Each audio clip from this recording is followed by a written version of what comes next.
You know the feeling. You pick up your phone to check one message, and suddenly an hour vanishes. You finally put the screen down, feeling silently tired, mentally drained, yet completely unfulfilled. The internet offers a viral cure for this exhaustion, the 21-day dopamine detox. The theory suggests that by starving your brain of all stimulation for 3 weeks, you can manually reset your attention span. Evidence from the Cleveland Clinic reveals that this popular trend is grounded in a biological myth. A literal dopamine detox is physiologically impossible. Dopamine is a critical neurotransmitter and hormone.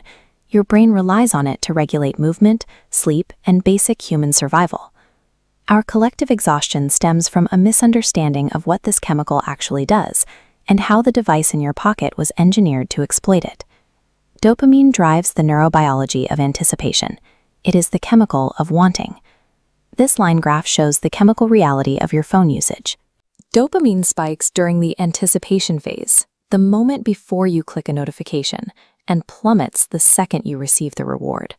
The payoff never matches the promise, which creates the biological urge to keep scrolling.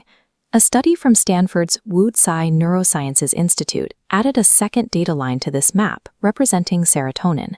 They discovered that healthy learning and behavior require these two chemicals to work in opposition. The interaction the twin signs creates a biological gas and brake system. The dopamine line acts as a go signal for immediate action, while the serotonin line acts as a wait signal, promoting patience and long-term evaluation. A stable reward system requires both forces to be in balance. This opposition allows the brain to resist impulsive urges and make patient, non-reactive decisions. When modern technology removes the serotonin brakes, it forces the brain into a constant, exhausting state of go, which structurally alters our neurobiology. Features like infinite scroll and autoplay are engineered to flood the brain with rapid dopamine spikes, while completely bypassing the serotonin braking system. To survive this constant flooding, the brain turns down the volume of its own reward system by shrinking its dopamine receptors. This higher baseline for stimulation creates a massive tolerance. Once the receptors have shrunk, everyday joys, a peaceful walk, or a quiet meal suddenly feel agonizingly slow and boring. Recent psychiatric research describes a process called neural pruning, where the brain accelerates the efficiency of reward pathways at the direct expense of emotional regulation and focus.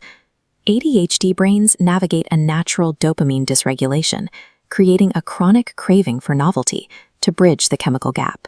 Algorithms exploit this specific deficit, transforming a biological vulnerability into a predatory compulsive loop. You haven't lost your discipline.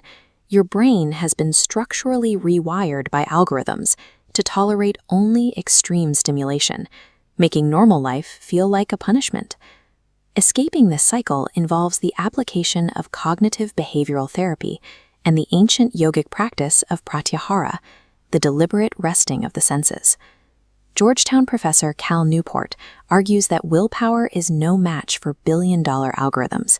He advocates for digital minimalism, a philosophy of intentional technology use. Reclaiming your focus requires designing the cage. You must build physical friction between yourself and cheap distractions, such as leaving your phone in an entirely different room while you work. This friction creates the space necessary to choose slow satisfaction over fast, cheap pleasure.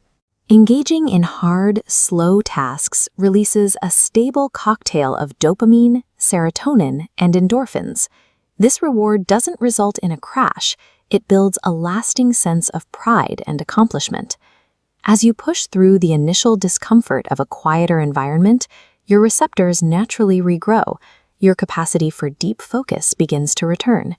You are not fundamentally lazy.